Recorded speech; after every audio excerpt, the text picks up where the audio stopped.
Hi, my name is Nick Szkiler and I'm the founder of Classic and Sports Car Centre at Malton, which began in April 1991 as a company called Grundy Mac.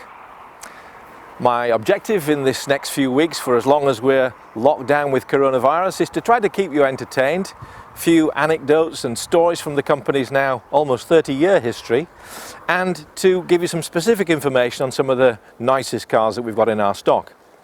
And what better place to start really than with this one, because just a few months before I started the then Grundy Mac, I was a Jaguar dealer principal, and this was the sort of car that I had as a demonstrator. Actually, only the chairman got the convertible. I had a coupe. So I guess you could say this is a car I could speak with some authority on because I know them intimately. I remember them from new, and so quite frankly I know what a good one should be like.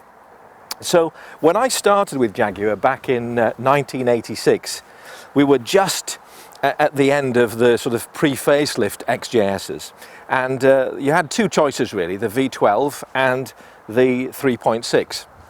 Now the V12 was always, in my view, the better of the two cars because it had this turbine smooth 5.3 litre V12 which had been breathed on by the legendary Harry Westlake to produce the HE model, the high efficiency model, in 1981.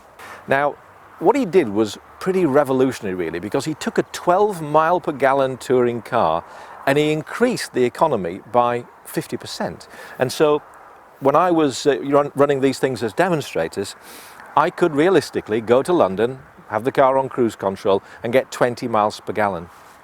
The joy of it was they went like a rocket and they were silky, silky smooth.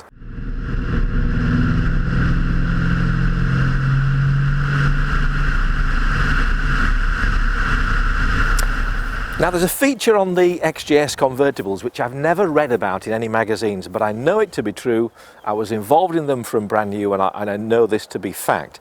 So when we got the first XJS convertibles in June of 1988, they were all white ones.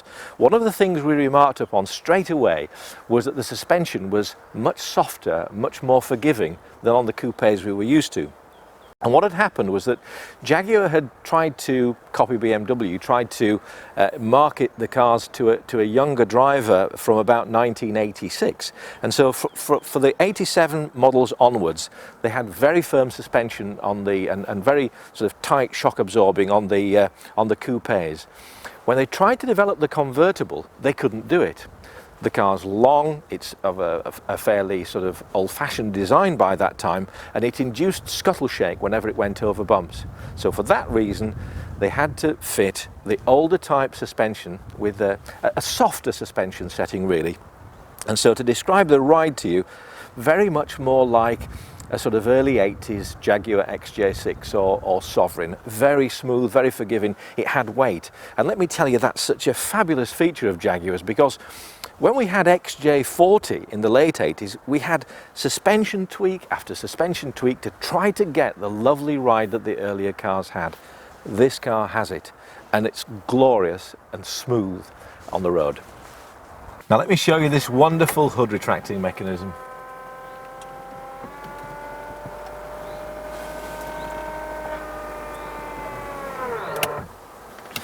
Beautiful design.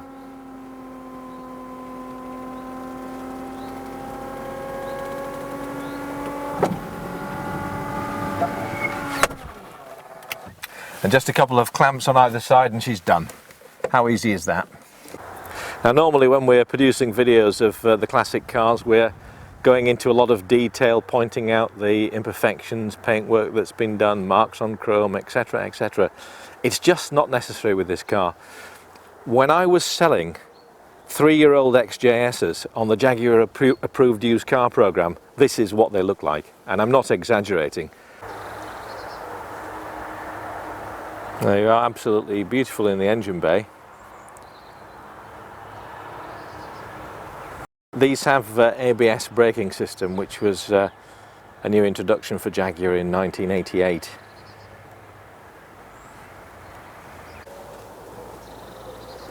There's the original Jaguar sticker on the inner wing.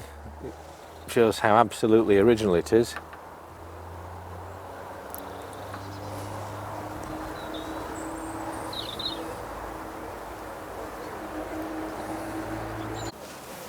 just moved it out of the bright sunlight so you can see a bit of detail actually, because there are too many shadows out there.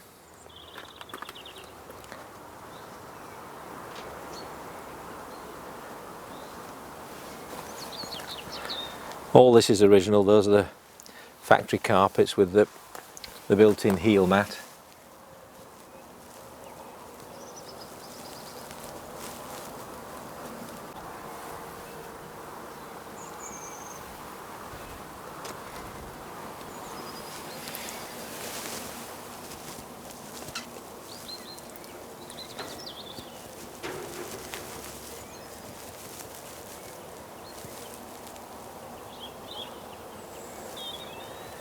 You can tell the car's been garaged for much of its life because this walnut veneer is so dark and beautiful. They tended to sort of bleach and go lighter and then crack if they were kept constantly in sunlight.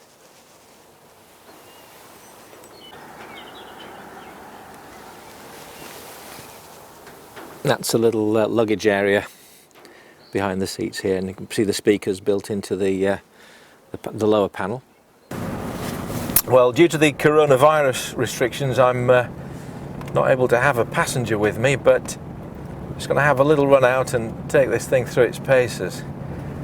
Now, this particular road is really, really bumpy, and you will notice how it floats along. It's absolutely beautiful. A low drone of the V12. Whoa, look at that.